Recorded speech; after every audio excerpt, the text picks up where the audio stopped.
Assalamualaikum warahmatullahi wabarakatuh. Mari klik subscribe di channel ini dan aktifkan tanda loncengnya untuk mendapatkan update pemberitahuan di video berikutnya.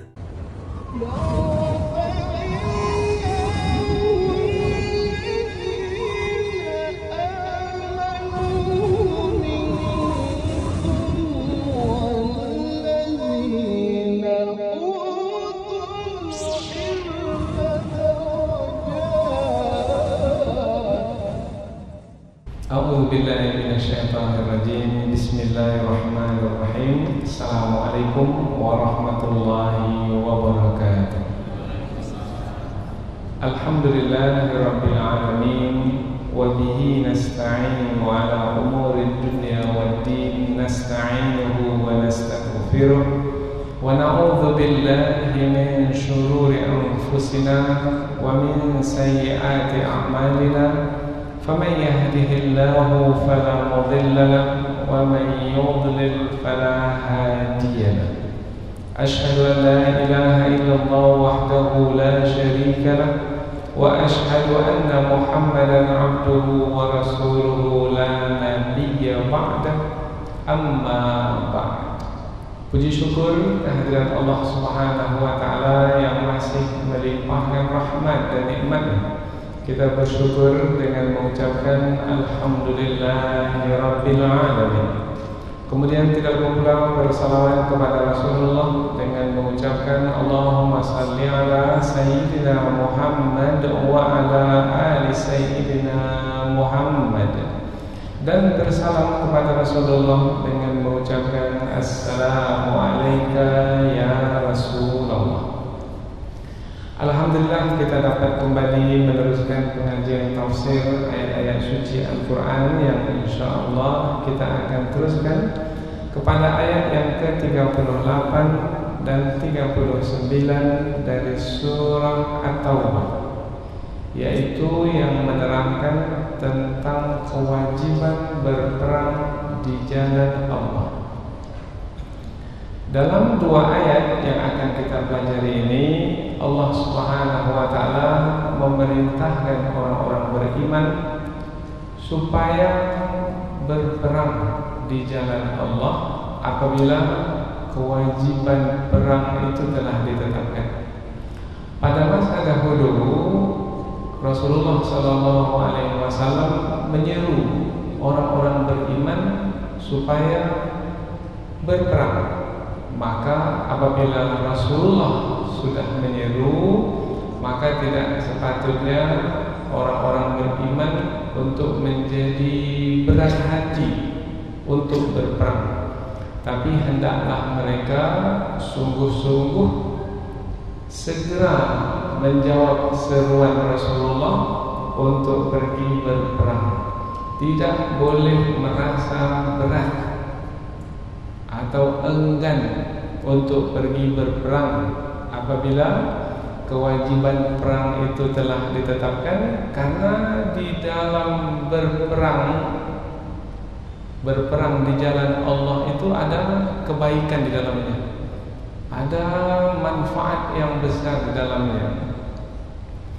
Nanti kita akan coba menjelaskannya, bahwasanya di setiap perintah Allah itu ada kewajiban yang di dalamnya ada kebaikan. Tidak ada satu pun perintah Allah yang tidak ada kebaikan di dalamnya. Setiap perintah Allah ada kebaikan di dalamnya, sebagaimana setiap larangan Allah pasti ada keburukan di dalamnya. Kemudian Allah menyebutkan bahwasanya orang yang enggan pergi berperang, di antara sebabnya adalah karena lebih menyukai kehidupan dunia ini, takut mati. Karena apabila pergi berperang, berhadapan dengan musuh, apalagi musuh jumlahnya jauh lebih banyak, maka yang terbayang olehnya adalah kematian. Takut mati. Padahal apabila mati sekalipun, mati syahid. Apabila mati syahid, maka akan mendapatkan kehidupan yang baik di hari akhirat. Nah, ada kehidupan dunia, ada kehidupan akhirat. Apabila dibandingkan kehidupan dunia dengan kehidupan akhirat, tidaklah kehidupan dunia itu berbanding dengan kehidupan akhirat, melainkan kehidupan dunia itu sedikit sekali berbanding dengan kehidupan akhirat. Kebaikannya adalah banyak sekali. Ini yang disebutkan dalam ayat yang ke-38.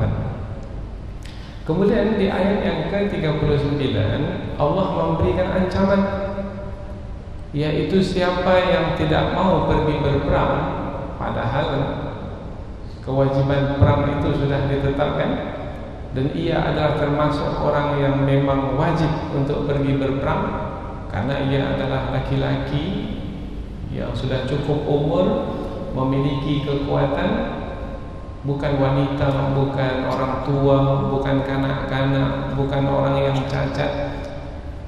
Apabila sudah wajib perang ke atasnya kemudian dia tidak pergi berperang, maka Allah akan mengazabnya dengan azab yang pedih. Kemudian apabila ada yang tidak mau pergi berperang, Allah akan ganti dengan orang yang lain atau generasi yang lain yang mau berperang. Mereka berjuang di jalan Allah, kemudian Allah akan memberikan kemenangan kepada mereka. Karena sebenarnya yang menetapkan kemenangan, yang menentukan kemenangan bukan manusia, bukan pasukan yang berperang. Yang menentukan kemenangan itu adalah Allah, dan Allah Maha berkuasa atas segala sesuatu. Ini adalah ringkasan dari dua ayat yang akan kita pelajari, yaitu berkaitan tentang kewajiban berperang di jalan Allah Subhanahu wa taala. Apa kaitan ayat yang kita pelajari ini dengan ayat yang sebelumnya? Telah kita pelajari sebelum ini bahwasanya Allah Subhanahu wa taala melarang orang-orang beriman untuk berperang di bulan-bulan haram. Bulan haram, bulan Rajab, kemudian bulan Dzulqa'dah, bulan Dzulhijjah, dan bulan Muharram. 4 bulan dalam 1 tahun tidak boleh berperang di bulan-bulan ini. Ini disebut dengan bulan-bulan haram, bulan-bulan suci yang diharamkan berperang di dalamnya. Tetapi apabila musuh memerangi kita di 4 bulan ini, maka kita boleh memerangi musuh tersebut, yaitu membalas serangan musuh tersebut meskipun di 4 bulan ini. Jadi kalau berlaku penyerangan dari musuh di 4 bulan ini, meskipun tidak boleh berperang di 4 bulan ini, tetapi diperbolehkan bagi kita untuk memerangi musuh di 4 bulan ini. Karena kita berada di pihak yang diperangi oleh musuh. Jadi tak perlu menanti habis bulan haram baru membalas serangan. Tidak. Mereka menyerang, maka kita pun akan membalas serangan mereka itu. Ini adalah syariat dari Allah Subhanahu wa taala.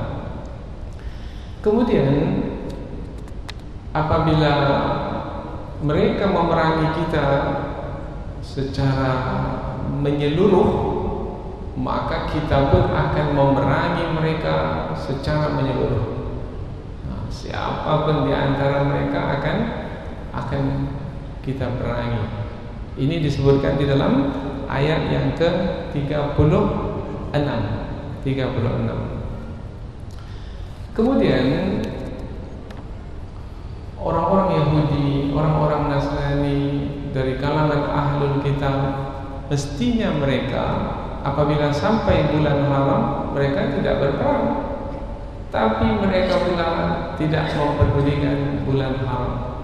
Bahkan mereka menangguhkan bulan haram, mengundurkan bulan haram. Umpamanya sekarang ini bulan Muharram, berarti tidak boleh berperang di bulan ini. Mereka ingin berperang, Nah, apabila mereka ingin berperang, maka mereka akan mengatakan bulan ini bulan Muharram, tetapi kita tangguhkan, kita undurkan ke bulan depan. Tujuannya supaya di bulan ini mereka bisa berperang. Bulan ini bulan Safar. Jadi yang bulan depan dibawa ke bulan ini, yang bulan ini dibawa ke bulan depan. Maka mereka ini menghalalkan apa yang Allah haramkan. Selanjutnya, ayat yang akan kita pelajari ini ayat tentang berperang, kewajiban berperang di jalan Allah. Khususnya ayat yang akan kita pelajari ini adalah berkaitan dengan perang Tabuk. Perang Tabuk itu kapan terjadinya? Pada tahun 9 Hijriah. Pada bulan apa? Bulan Rajab. Berarti kalau bulan Rajab berarti di bulan haram atau di bulan halal? Di bulan Rajab, berarti di bulan haram. Tak boleh berperang. Tapi mengapa Rasulullah keluar juga berperang di bulan Rajab? Karena musuh dalam perang Tabuk itu adalah Romawi dari Eropa. Mereka sudah mengumpulkan tentara, banyak sekali jumlah tentaranya, 40.000 orang tentaranya dikumpulkan, diarahkan dari Eropa sampai ke Syam, selatan Syam itu sudah bersempadan dengan Arab.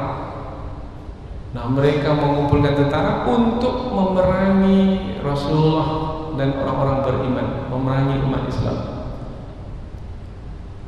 Mengapa mereka menggerakkan pasukannya? Sebabnya sebelumnya tahun 8 Hijriah berlaku satu perang, namanya Perang Mu'tah. Nah, Perang Mu'tah ini sebabnya adalah Rasulullah mengutus utusan. Rasulullah membuat surat, kemudian surat itu dikirim ke raja-raja dunia. Nah, salah seorang raja yang dikirimi surat itu adalah Raja Heraklius, yaitu Raja Romawi.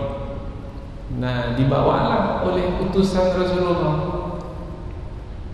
Nah, utusan Rasulullah ini sampai ke satu tempat. Yang di tempat itu yang berkuasa adalah yang berafiliasi ke Romawi, yang dia itu berpusat ke Romawi, yang tunduk kepada Romawi. Maka yang berkuasa di tempat itu membunuh utusan Rasulullah ini.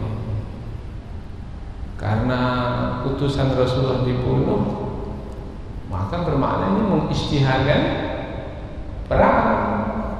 Karena membunuh utusan Rasulullah sama dengan memerangi Rasul yang mengutus utusan tersebut. Maka dikirimlah tentara oleh Rasulullah. Sampailah di satu tempat namanya Mu'tah, maka berlakulah perang di situ. Yaitu umat Islam berjumlah 3.000 orang, musuh berjumlah 200.000 orang. Nah, di perang Mu'tah itu. Kemudian umat Islam yang terbunuh di perang itu 12 orang, musuh yang terbunuh di perang itu 20.000 orang. Subhanallah. Nah, itu adalah yang menginduk kepada Romawi. Maka Romawi marah. Romawi adalah kekuatan yang paling besar pada masa itu. Maka Raja Romawi berpendapat, ini apabila Muhammad dan pengikut-pengikutnya ini tidak diperangi, ini bisa mengganggu kita ini. Maka kita siapkan pasukan besar untuk menghabisi Muhammad dan pengikut-pengikutnya. Yaitu mereka berkeinginan untuk untuk menyerang kota Madinah. Maka dikumpulkanlah, berapa tadi kita sebut jumlahnya, 40.000 tentara. Rasulullah mendapat berita bahwasanya Romawi akan memerangi Madinah. Maka Rasulullah pun meneliti, mengkaji, memperhatikan perihal keinginan Romawi. Maka Rasulullah SAW meminta kepada para sahabat untuk menyiapkan diri. Ayat ini turun adalah ayat yang menerangkan Rasulullah menyuruh orang-orang beriman supaya keluar dari Madinah dan memerangi Romawi. Jadi ayat ini adalah ayat yang turun sebagai kewajiban berperang bagi orang-orang beriman. Ini disampaikan oleh Rasulullah supaya keluar dari Madinah dan menghadapi Romawi. Berapa jumlahnya pasukan yang terkumpul? 30.000 orang. Ini adalah pasukan yang paling besar dalam perang yang diikuti oleh Rasulullah. Dan inilah perang yang terakhir yang diikuti oleh Rasulullah. Setelah ini tidak ada lagi perang yang diikuti oleh Rasulullah. Ini perang terakhir tahun 9 Hijriah. Berlaku dalam bulan Rajab. Tadi kita munculkan pertanyaan, mengapa di bulan Rajab? Sebenarnya perang itu bukan dimulai di bulan Rajab. Sebelumnya sudah berlaku, yaitu Romawi sudah menghantar pasukannya ke perbatasan dengan jumlah 40.000 orang. Maka Rasulullah mengambil inisiatif untuk memerangi mereka ke perbatasan. Maka bergeraklah pasukan umat Islam itu di bulan Rajab. Perjalanan ke sempadan itu 600 km. Berarti lebih jauh dari Madinah, Mekah sekarang ini. Kalau ke Tabuk ini arah ke utara. Kalau ke Mekah, Madinah ke Mekah itu arah ke barat. Nah, ini arah ke utara, ke Syam, ke daerah Yordania, Syria sekarang ini. 600 km itu berapa lama jalan kaki? Selama 15 hari berjalan kaki. Itulah jalan yang ditempuh. Dan perang Tabuk itu perang yang sangat berat sekali. Apa sebab berat? Sebab pertama perang itu berlaku di musim panas. Berarti apabila di musim panas, kemudian menelusuri padang pasir, kemudian gurun Sahara, kemudian gunung batu, itu sangat melelahkan. Kemudian perjalanannya panjang 600 km. Kemudian logistik, yaitu persediaan makanan itu sedikit. Apa sebab? Sebab musim itu musim kemarau. Makanan masih belum tersedia cukup. Kemudian pasukan perang yang keluar pula jumlahnya banyak, 30.000 orang. Kemudian peralatan perang, umpamanya kendaraan, unta sedikit. Satu ekor unta dipergilirkan kepada 18 tentara, 18 orang. Jadi berganti-gantilah 18 orang. Jadi kalau 18 orang berarti paling-paling 1 jam lebih sedikit saja naik atas unta. Selebihnya kalau 24 jam, selebihnya jalan kaki. Begitulah keadaan yang berat pada waktu perang Tabuk. Maka dalam ayat yang akan kita sampaikan nanti, ada di antara orang-orang yang mengaku beriman merasa berat untuk pergi berperang. Mereka merasa berat disebabkan karena pergi ke Tabuk itu sangat berat sekali. Tapi karena kewajiban perang sudah ditetapkan, maka mesti menjalankan kewajiban. Dan adalah dosa besar apabila kewajiban perang telah ditetapkan, Rasulullah sudah memanggil untuk berperang, kemudian tidak berperang, dosa besar. Berdosa, dan dosanya dosa besar. Maka ayat ini adalah ayat yang isinya, apabila kita perhatikan nanti, adalah teguran kepada orang-orang yang mengaku beriman tetapi tidak mau pergi berperang apabila seruan berperang itu sudah disampaikan oleh Rasulullah sallallahu alaihi wasallam. Kira-kira berlaku perang atau tidak? Perang Tabuk? Rupanya tidak.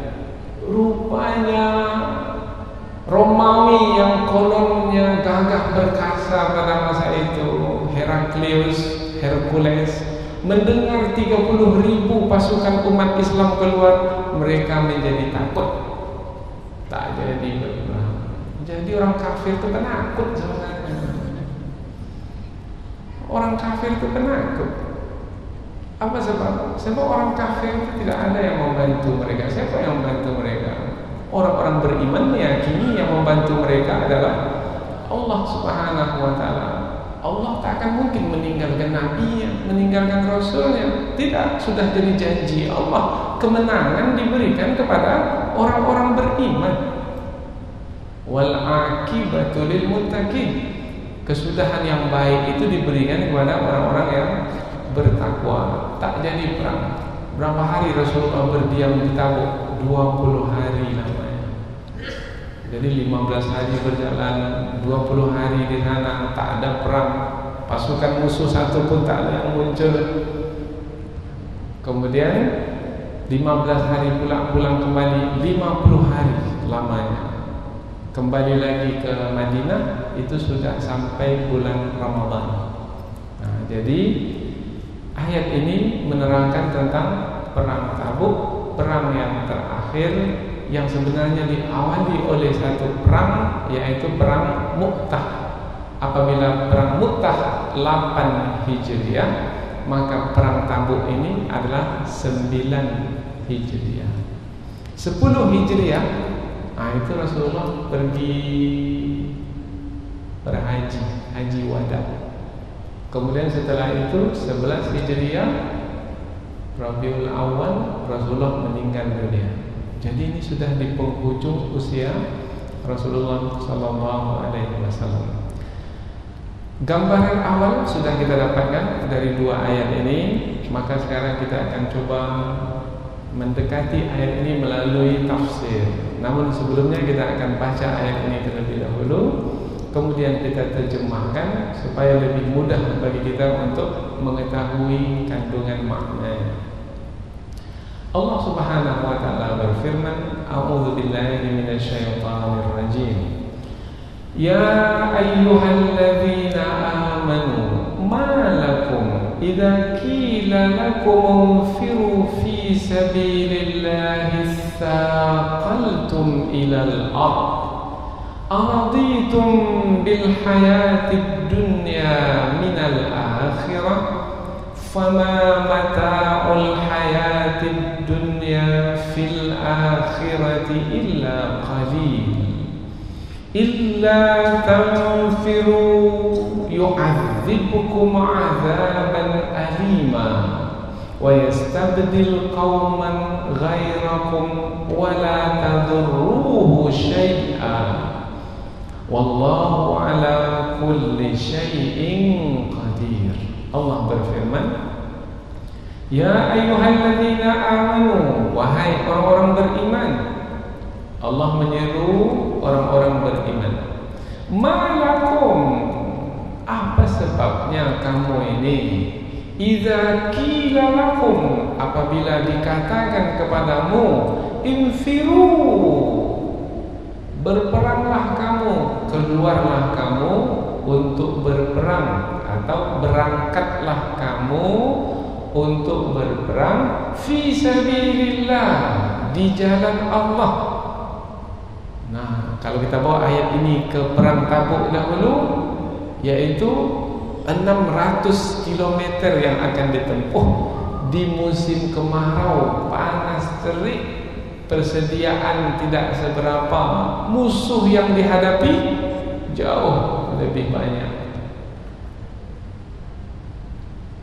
Itsaqaltum, kamu merasa berat, ilal ard, dan ingin tinggal di tempat, yaitu ingin istirahat di tempat tinggal.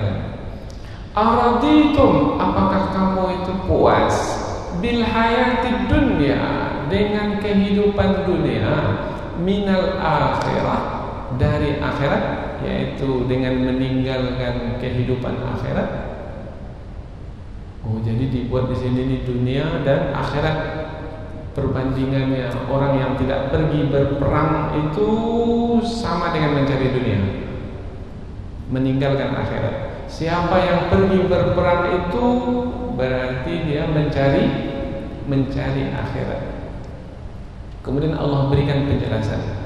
Fama mata'ul hayatid dunya, padahal tidaklah kesenangan hidup dunia fil akhirati, berbanding dengan kehidupan akhirat, kesenangan hidup akhirat, illa qalil, kecuali sedikit sekali. Jadi kalau yang sedikit itu yang diinginkan, kemudian meninggalkan yang banyak, berarti kamu tak pintar, tidak bijaksana. Orang yang bijaksana adalah mencari yang banyak dan meninggalkan yang sedikit, bukan sebaliknya. Kita ulang dari pangkal ayat. Wahai orang-orang beriman, apa sebabnya apabila dikatakan kepadamu berangkatlah untuk berperang di jalan Allah, kamu merasa berat dan ingin tinggal di kediamanmu? Apakah kamu puas dengan kehidupan dunia dan meninggalkan kehidupan akhirat? Padahal tidaklah kesenangan hidup dunia berbanding dengan kesenangan hidup akhirat, kecuali sedikit sekali. Berikut ayat berikutnya, illa tanfiru, jika kamu tidak berangkat pergi berperang di jalan Allah, yu'adzibkum, Allah akan mengazabmu, azaban, dengan azab aliman, yang pedih. Wa yastabdil, dan Allah akan mengganti kamu dengan kauman, dengan kaum ghairakum, yang lain dari kamu. Oh, Allah tak ambil kita, Allah akan ganti dengan orang yang lain untuk menjadi tentara-tentaranya. Wala tadurruhu, dan kamu tidak akan mendatangkan kemudaratan kepada Allah syai'a, sedikit pun. Wallahu, dan Allah ala kulli syai'in, atas setiap sesuatu, qadir, maha berkuasa. Kita baca dari pangkal ayat. Jika kamu tidak berangkat berperang di jalan Allah, niscaya Allah akan menyiksamu dengan siksaan yang pedih, mengazabmu dengan azab yang pedih, dan akan mengganti kamu dengan kaum yang lain darimu, dan kamu tidak akan mendatangkan kemudaratan kepadanya, kepada Allah sedikit pun, dan Allah maha berkuasa atas segala sesuatu. Jadi ringkasnya dua ayat ini adalah menerangkan tentang celaan Allah kepada orang-orang yang mengaku beriman tetapi tidak mau berperang ketika kewajiban perang itu sudah ditetapkan. Orang yang tidak mau berperang padahal kewajiban perang sudah ditetapkan, itu sama dengan mengganti akhirat dengan dunia. Jadi akhirat ditinggalkan, dunia yang diambil. Padahal kesenangan akhirat apabila dibandingkan dengan kesenangan dunia sebenarnya tak sesuai untuk dibandingkan, karena kesenangan dunia sedikit sekali berbanding dengan kesenangan akhirat. Sedikit itu seperti apa? Sedikit itu seperti apa? Nabi yang menyebutkan dalam hadis riwayat Imam Muslim, wallahi, demi Allah, mal hayatud dunya minal akhirah, tidaklah kehidupan dunia itu berbanding dengan kehidupan akhirat, illa, kecuali mislu yaj'alu ahadukum isba'ahu hadhihi fil yammi, seperti seseorang memasukkan telunjuknya ke laut. Telunjuk dimasukkan ke laut, kemudian falyanzur bima tarji', kemudian dia angkat berapa air laut yang terbawa oleh telunjuk. 1-2 tetes. 1-2 tetes itulah kehidupan dunia. Lalu kehidupan akhirat itu dia laut yang luas. Maka apabila berat pergi berperang, berarti mau mencari yang 1-2 tetes, kemudian meninggalkan air yang banyak, yaitu sebanyak lautan ini. Ini tidak bijaksana. Maka jangan enggan untuk pergi berperang apabila kewajiban perang sudah diwajibkan. Tak mau pergi berperang berarti tidak membuktikan diri sebagai orang beriman, berarti orang munafik. Maka Allah akan siksa dengan siksaan yang pedih. Kemudian Allah tidak akan menjadikannya sebagai tentaranya, Allah akan ganti dengan orang lain. Kalau generasi, Allah akan ganti dengan generasi yang lain, yang orang tersebut atau generasi tersebut tidak takut kepada siapapun. Kemudian Allah akan berikan kemenangan kepadanya atau kepada mereka. Dan Allah Maha berkuasa atas segala sesuatu, karena sebenarnya yang menetapkan kemenangan itu adalah Allah, bukan manusia yang menentukan kemenangan itu. Inilah dia 2 ayat. Kita ulang dengan pengantar dan dengan ringkasan, kemudian diikuti pula dengan terjemahan supaya kita lebih dekat dengan ayat ini. Jadi ketika kita menafsirkan nanti lebih mudah untuk kita fahami. Sekarang kita pindah ke tafsir ayat. Yang pertama yang ingin kita ketahui adalah rahasia dari pangkal ayat. Ya ayyuhalladzina amanu, wahai orang-orang beriman. Banyak ayat Al-Quran itu dimulai dengan ya ayyuhalladzina amanu, wahai orang-orang beriman. Ini apa rahasianya? Ada di antara ulama tafsir seperti Syekh Muhammad Mutawalli Asy'arawi menyebutkan dalam tafsir beliau, apabila ada ayat dimulai dengan wahai orang-orang beriman, ada kewajiban yang mau disampaikan setelah itu. Apa sebab? Sebab kewajiban itu ditujukan kepada orang beriman. Karena keimanan seseoranglah maka ada kewajiban. Kalau orang itu tak beriman, Allah tak wajibkan. Umpamanya orang itu tidak beriman, apakah Allah wajibkan sholat ke atasnya?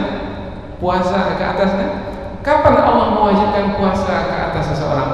Kalau orang itu beriman. Maka ya ayyuhalladzina amanu kutiba alaikumusiyam, wahai orang-orang beriman, diwajibkan atas kamu berpuasa. Berarti apabila ayat itu dimulai dengan wahai orang-orang beriman, ada kewajiban yang akan disampaikan setelah itu. Kewajiban apa yang ada dalam ayat ini? Kewajiban untuk pergi berperang. Dan jangan berlambat-lambat, cepat pergi berperang. Apabila seruan berperang itu sudah diserukan oleh apabila dahulu Rasulullah, kemudian apabila setelah itu adalah khalifah atau pemimpin umat Islam. Apabila seruan berperang sudah dilakukan, maka segera pergi berperang untuk membuktikan keimanan. Seakan-akan Allah berfirman begini, wahai orang-orang beriman, kalau memang iya kamu adalah orang-orang yang beriman, ada iman dalam hatimu, maka buktikanlah keimananmu itu, yaitu dengan menjalankan perintahku, yaitu perintahku, hendaklah kamu pergi berperang dengan senang hati, dengan sukacita, tidak dengan merasa berat apalagi terbeban. Kalau kamu merasa berat, merasa terbeban, itu tak sesuai dengan sifat orang-orang beriman. Karena sifat orang beriman, apabila Allah memerintahkan sesuatu, ia suka menjalankan perintah Allah. Meskipun yang diperintahkan oleh Allah itu berat, karena ia suka menjalankannya, maka dia tidak lagi merasa berat. Karena apabila sesuatu itu suka kita lakukan, tak ada yang berat. Tapi kalau tak suka, itu berat. 600 km kalau suka tidak berat. Jangan 600 km, setengah kilometer ke masjid, setengah kilo ya. Tapi tak suka ke masjid, berat, tak sampai-sampai ke masjid. Nah, Allah Subhanahu wa taala ingin, wahai orang-orang beriman, jika kamu adalah orang-orang beriman yang sebenar-benarnya beriman, maka jalankan kewajiban yang Allah perintahkan kepadamu, yaitu segera pergi berperang. Jangan seperti orang-orang munafik, yaitu mereka merasa berat untuk pergi berperang. Jadi ayat ini sebenarnya ditujukan kepada orang-orang munafik yang merasa berat pergi berperang, atau mungkin orang-orang beriman yang imannya lemah. Nah, ketika imannya lemah, maka dia melihat rumah yang dia tinggalkan, keluarga yang dia tinggalkan, kebun yang dia tinggalkan, perdagangan yang dia tinggalkan. Akhirnya dia merasa berat untuk pergi berperang. Wahai orang-orang beriman, apakah lakum, apakah sebabnya kamu? Apakah di sini al-istifham al-inkari, maknanya bentuk pertanyaan yang tujuannya mengingkari. Mengingkari maknanya menolak, menidakkan, mengingkari. Mengapa kamu ini merasa berat untuk pergi berperang? Sepatutnya kamu merasa senang, merasa suka untuk pergi berperang. Apabila kamu merasa berat, berarti kamu bukan orang beriman yang sebenarnya. Berarti ayat ini juga berbentuk pertanyaan yang menerangkan keheranan. Heranlah kalau memang ya kamu mengaku beriman, kamu bersegera pergi berperang. Tapi kamu mengaku beriman, tapi ketika ada seruan berperang, kamu merasa berat untuk pergi berperang. Ini perbuatan kamu ini tak patut lah. Nah, ini namanya mengingkari. Maka pertanyaan ini disebut pertanyaan berbentuk pengingkaran, mengingkari perbuatan yang buruk itu, yaitu merasa berat untuk pergi berperang. Malakum, mengapa kamu ini? Apa sebabnya kamu ini? Idza qila lakum, apabila dikatakan kepada kamu, infiru, berangkatlah kamu untuk berperang. Bermana di sana ada yang mengatakan untuk pergi berperang? Ada. Siapa yang mengatakannya? Pada masa dahulu Rasulullah yang mengatakannya. Wahai para sahabatku sekalian, orang-orang beriman, mari kita keluar dari Madinah ini untuk pergi ke Tabuk. Kita akan memerangi musuh, yaitu pasukan Romawi itu. Itu seruan Rasul. Biasanya Rasul tidak menyebut tujuan perang. Kemana Rasul pergi? Pamannya perang sebelum ini ke Badar. Rasul tak menyebut mari kita pergi ke Badar. Tidak. Uhud, Rasulullah tidak menyebut mari kita pergi ke Uhud, tidak. Tapi untuk perang Tabuk, Rasulullah menyebut kita akan pergi berperang ke Tabuk. Nah, mengapa Rasulullah menyebut Tabuk? Karena Tabuk itu tempat yang jauh dari Madinah, supaya terbayang oleh orang-orang beriman, ini tempatnya jauh, tinggal pilih mau ikut atau tidak. Ikut, terbukti keimanan. Tidak ikut, terbukti kemunafikan. Karena orang munafik itu takut mati. Biasanya dengan ujian maka ketahuanlah siapa yang beriman, siapa yang munafik. Orang munafik itu ada juga tidak pada hari ini? Oh, banyak. Suaranya yang paling keras, Allahu Akbar. Nanti kalau sudah bergerak, dia yang paling belakang, penakut. Itu adalah orang-orang munafik. Orang munafik ini sukanya adalah dengan musuh, bergabung dengan musuh. Tapi bergabung dengan musuh sembunyi-sembunyi, tidak terang-terangan. Apabila nanti orang-orang beriman kalah, maka dia mendapat keberuntungan karena bersama dengan orang-orang kafir yang menang itu. Jadi dia tidak menderita kerugian. Ini orang-orang munafik. Orang munafik ini orang yang bermuka-muka. Apabila bersama orang beriman, mengaku beriman, tapi sebenarnya dia bukan orang-orang beriman. Apabila kembali kepada kawan-kawan mereka yang kafir, mereka akan mengatakan kami ini juga kafir, sama seperti kamu. Seperti musang berbulu ayam, dia musang tapi bulunya ayam, karena tujuannya mau menerkam anak ayam, sehingga tidak nampak seperti musuh, padahal musuh yang menerkam anak ayam. Banyak tidak musang-musang sekarang ini? Oh, banyak sekali musang. Karena mengapa adanya orang-orang munafik ini? Sebab musuh itu sekarang ini kekuatan politiknya, kekuatan ekonominya, kekuatan medianya, mereka menguasai.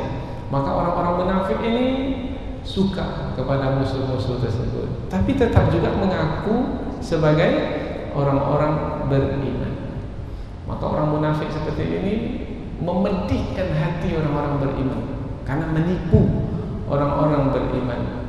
Maka azab yang ditimpakan ke atas mereka azab yang pedih. Maka dalam ayat ini juga disebutkan azab yang pedih. Mengapa azab yang pedih yang mereka terima? Sebab perbuatan mereka memedihkan hati orang-orang beriman. Al-jaza min jinsil amal, balasan sesuai dengan amalan. Amalannya memedihkan, maka nanti azab yang diterima memedihkan juga. Maka nanti orang munafik ini dimasukkan dalam api neraka yang paling bawah dari api neraka. Innal munafikina fid darkil asfali minan nar. Orang munafik itu berada di lapisan yang paling bawah. Kalau di periuk, lapisan paling bawah itu apa namanya? Kerak. Maka ada juga yang menerjemahkan orang munafik itu kerak api neraka. Maka nasi itu yang hangus, yang bagian bawah ya disebut kerak. Kerak. Maka nanti yang hangus terlebih dahulu orang munafik. Orang munafik. Apabila dikatakan kepadamu, berangkatlah kamu untuk berperang, infiru, berangkatlah. Kata infiru di sini sebenarnya adalah berangkat, bergerak dengan cepat. Itu makna infiru. Berangkat, keluar dari Madinah, pergi ke Tabuk, keluar itu bergerak dengan cepat. Itu makna infiru. Biasanya kapan kita bergerak dengan cepat? Kalau ada sesuatu umpamanya yang membuat kita cepat bergerak. Contohnya begini, kita berada di tepi jalan, ada anak kecil merangkak di tepi jalan arah ke tengah jalan. Anak kecil mana tahu apa-apa, dia merangkak ke tengah jalan. kemudian kita lihat ada mobil, kendaraan dari jauh akan melintas, bagaimana sikap kita? Maka kita akan bergerak cepat mengambil anak yang merangkak tersebut. Kita bergerak cepat itu namanya infiru. Jadi berangkat pergi ke medan perang itu jangan fikir-fikir lagi.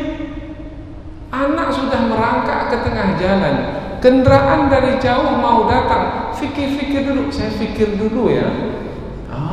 Nanti terlindas anak itu. Maka infiru di sini maknanya bergerak cepat. Apabila kewajiban berperang sudah ditetapkan, jangan tunggu-tunggu lagi, tepat terus bergerak. Itu maknanya infiru.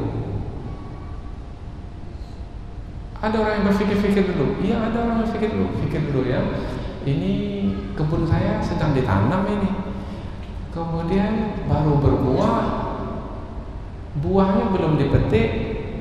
Saya tunggu petik dulu lah baru saya berangkat. Itu tidak infiru. Ketika perang Tabuk, buah itu sudah ada di pohonnya dan tinggal menunggu untuk dipetik. Bagaimana itu? Hasil kebun tinggal dituai saja lagi, tinggal dipanen. Kemudian ada kewajiban untuk pergi berperang. Infiru yaitu bergerak cepat atau menunggu panen kebun dulu.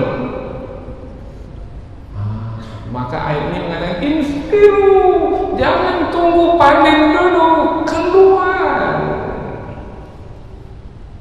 Itu teruji betul iman ya. Kalau tak ada iman dalam hati memang tak akan mungkin keluar, tidak akan mungkin berangkat. Maka digunakanlah kata infiru, maknanya bergeraklah dengan cepat. Infiru fi sabilillah, bergeraklah, berangkatlah ke medan perang fi sabilillah, di jalan Allah. Berperang, tapi di dalam Islam perang itu adalah di jalan Allah. Perang itu bukan ingin menjajah manusia, menindas manusia, merampas harta benda manusia. Tidak. Perang itu bukan untuk keangkuhan dan kesombongan. Tidak.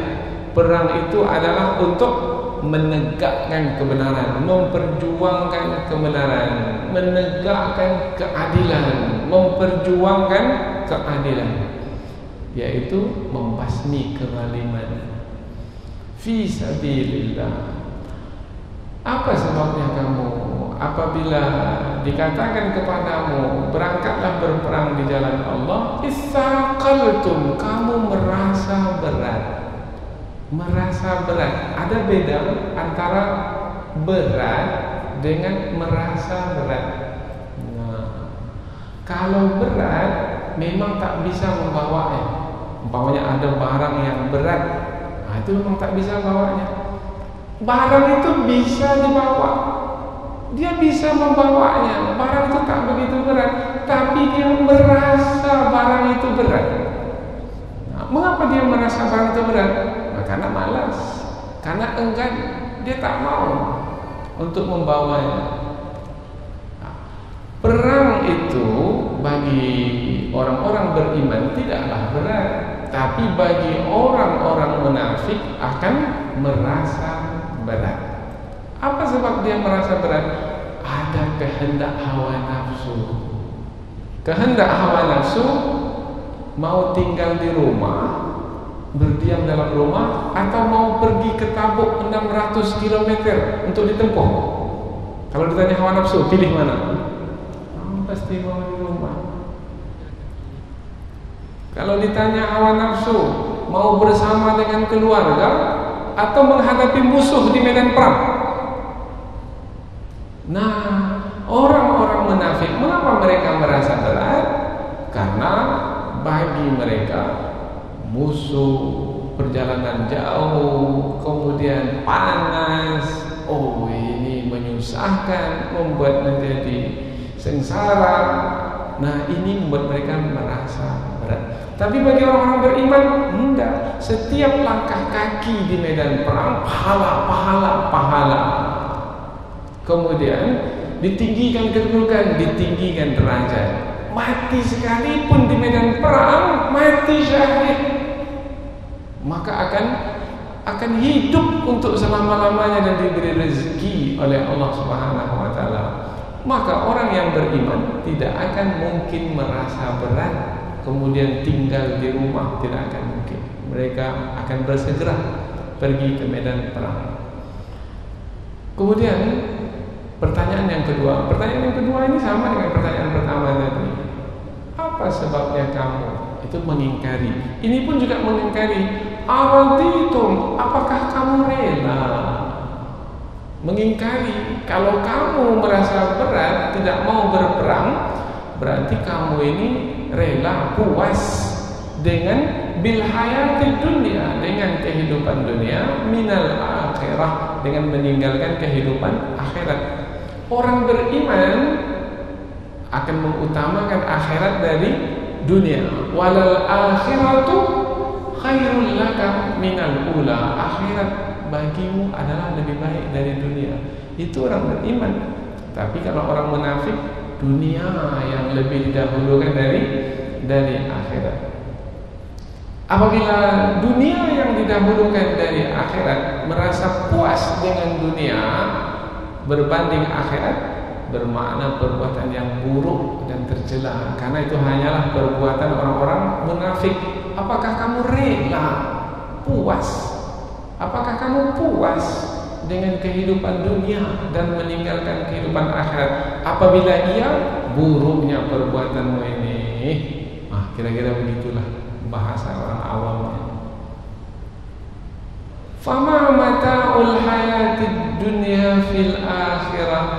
Padahal tidaklah kesenangan hidup dunia itu berbanding dengan hidup akhirat, illa qalil, kecuali sedikit.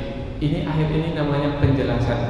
Allah memberikan penjelasan mengapa akhirat itu lebih diutamakan dari dunia. Sebab akhirat itu sempurna, kesenangannya sempurna. Kemudian akhirat itu kekal dan abadi. Maka tak patutlah mengutamakan dunia dengan meninggalkan akhirat. Coba lihat orang yang ada di dunia. Ini sederhana saja, orang awam. Coba lihat di dunia sekarang ini. Sekarang orang itu kita lihat sudah sakit. Dahulu sehat, sekarang sakit. Itulah di dunia. Dulu orang tuh kaya, sekarang miskin. Dulu orang tuh kuat, dunia. Dulu kuat, sekarang lemah. Masa yang itu yang diutamakan? Kalau di dalam surga nantinya di hari akhirat, kaya selama-lamanya, sehat selama-lamanya, tak pernah berkurang, mulia selama-lamanya, gembira selama-lamanya. Tapi dunia ini ada kalanya yang kita sukai yang berlaku, ada kalanya yang tidak kita sukai yang berlaku. Maka orang yang pintar, yang cerdik, tidak akan mungkin mengutamakan dunia dengan meninggalkan akhirat. Pasti orang yang bijaksana itu akan mengutamakan akhirat berbanding dunia. Maka Allah mencela, bal tu'sirunal hayatad dunya. Bagaimana kamu ini lebih mengutamakan dunia berbanding akhirat? Maka pasukan umat Islam itu menjadi militan, menjadi berani, menjadi perkasa adalah disebabkan karena iman yang ada pada mereka. Kemudian tentara musuh itu lemah, sebanyak apapun lemah, sebesar apapun badannya lemah. Apa sebab? Sebab mereka hanya melihat dunia. Maka muncul ketakutan, takut mati, takut ditawan, takut nanti apabila dapat ditangkap, takut disiksa dan lain sebagainya. Ketakutan itu membuatnya menjadi lemah. Tapi orang beriman tidak takut. Mereka hanya takut kepada Allah Subhanahu wa taala. Lam yakhsha illallah. Tidak ada takut kecuali hanya kepada Allah Subhanahu wa taala. Seperti apa bandingan dunia dengan akhirat? Sudah kita sebutkan hadisnya tadi.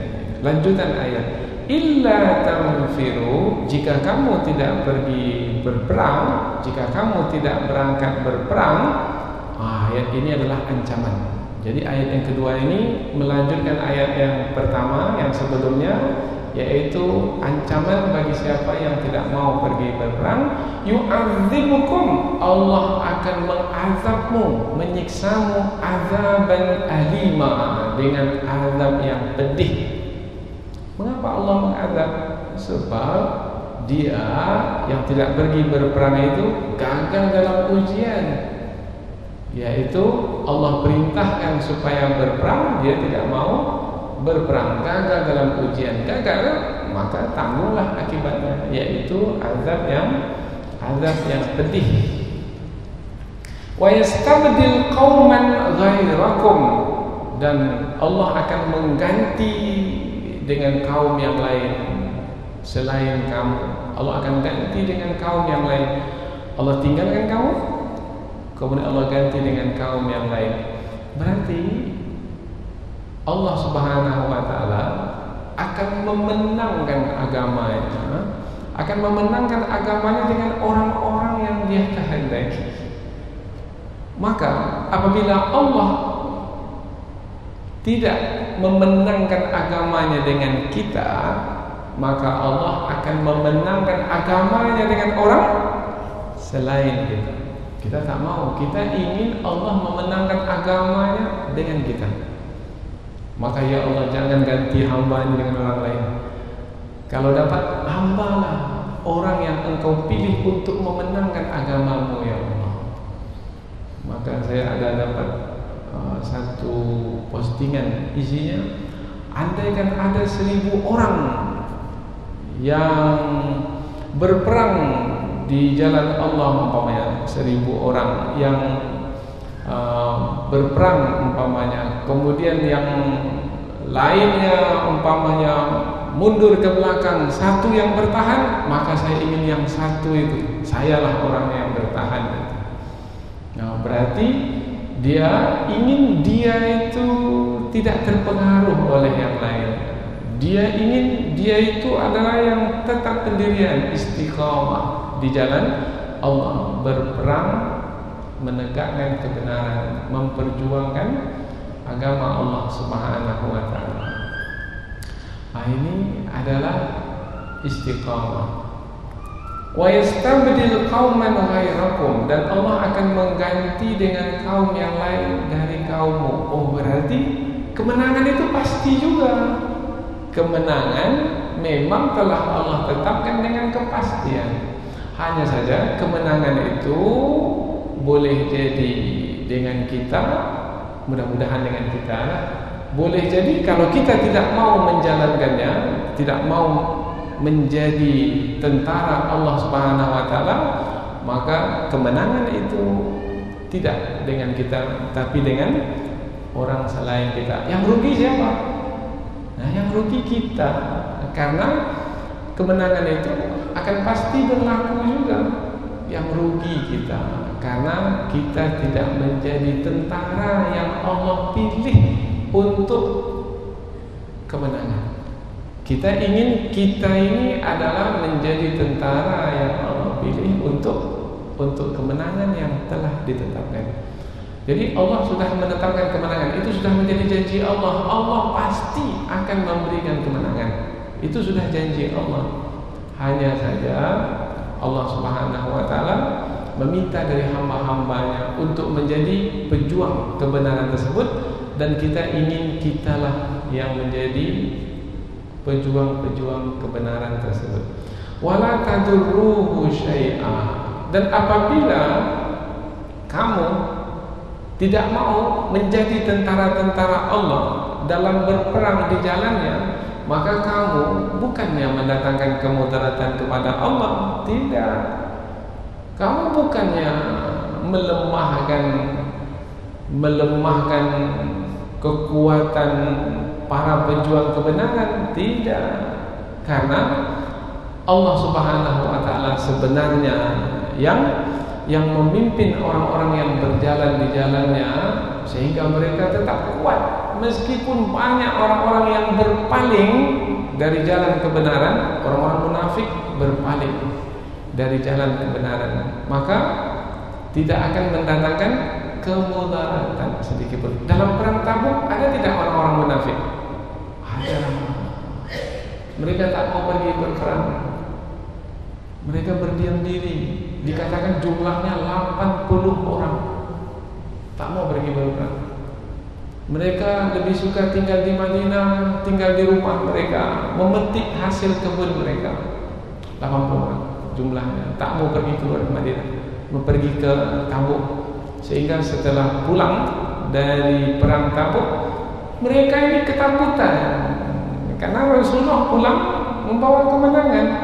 Akhirnya yang 80 orang ini berbaiat, berikrar bahwasanya mereka adalah orang-orang beriman. Tapi ada masjid yang mereka dirikan. Masjid itu mereka dirikan sebelum perang Tabuk lagi. Mereka dirikan untuk memecah belah barisan umat Islam. Maka setelah perang Tabuk, masjid itu Rasulullah rubuhkan. Masjid Rasulullah rubuhkan. Masjid apa namanya? Masjid Dirar. Nah, itu dirubuhkan oleh Rasul setelah perang Tabuk. Karena masjid itu memecah belah barisan umat Islam. Oh, jadi pemecah belah umat ini sudah ada semenjak zaman Rasul. Semenjak zaman Rasul. Setelah Rasulullah pulang dari perang Tabuk, pemimpin orang munafik itu meninggal dunia, mati. Siapa namanya? Abdullah bin Ubay. Pemimpinnya itu mati. Kemudian Rasulullah SAW mendengar berita tentang kematiannya itu. Nah, ini ada ceritanya. Maka bagus sekali. Siapa yang ingin mendalami ayat ini, dalami dua kisah perang, yaitu perang Mu'tah dengan perang Tabuk. Banyak cerita di sini, banyak cerita. Ada cerita orang-orang munafik, ada cerita orang-orang beriman yang gagah perkasa. Karena Rasulullah ketika mengirim pasukan ke Mu'tah itu ada 3 pemimpin perang yang dikirim oleh Rasulullah. Ketiga-tiganya terbunuh. Nah, kemudian digantikan oleh yang keempat. Nah, ini perlu untuk diketahui juga. Siapa yang 3 itu dan siapa yang keempat? Nah, ini ada disebutkan di dalam Sirah Nabawi. Cari sampai dapat. Kalau tak dapat, keterlaluan. Yang pertama pemimpin perang ini membawa bendera, akhirnya mati terbunuh. Diganti dengan pemimpin perang yang kedua, putus tangannya yang kanan, dipindahkan bendera ke tangan kiri. Putus tangannya yang kiri, dipeluknya bendera dengan badannya. Kemudian dia pun juga terbunuh. Akhirnya diambil oleh pemimpin yang ketiga. Pemimpin yang ketiga pun juga terbunuh. Akhirnya dibawa bendera itu oleh pemimpin yang keempat, yang dahulunya berada di pihak musuh, menjadi pemimpin pasukan musuh, kemudian memeluk Islam, kemudian dia menjadi pemimpin dan menang dalam perang tersebut. Siapa yang 4 orang itu? Cari sendiri nanti ada. Ya, sengaja tidak kita beritahu supaya nanti dicari. Ini adalah perang yang sangat terkenal sekali, kegagahan dan keberanian umat Islam, karena jumlah 3.000 melawan berapa tadi? 200.000. Jumlah luar biasa. Yaitu 100.000 orang-orang Nasrani dari Romawi, 100.000 orang-orang Nasrani dari Arab. Jadi aliansi Nasrani ini, persekutuan Nasrani, orang-orang Kristen ini, yang Romawi dengan yang Arab ini selalu saja ada. Sekarang ada tidak? Kristen Eropa dengan Kristen Indonesia. Ya, ada juga. Nah, ini pelajaran yang sangat berharga.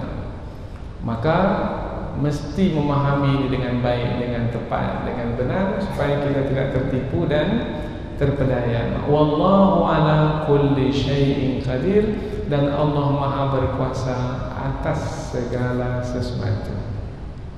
Artinya kemenangan pada akhirnya adalah pada pihak orang-orang beriman, karena Allah yang Maha berkuasa yang memberikan kemenangan kepada mereka. Maka apabila ada seruan berperang, maka jangan lagi merasa berat, sebab sebenarnya pergi ke medan perang, pergi menuju kemenangan. Mudah-mudahan apa yang kita pelajari ini ada manfaatnya. Subhanakallahumma wa bihamdika, asyhadu an la ilaha illa anta, wa astaghfiruka wa atubu ilaik. Wassalamualaikum warahmatullahi wabarakatuh.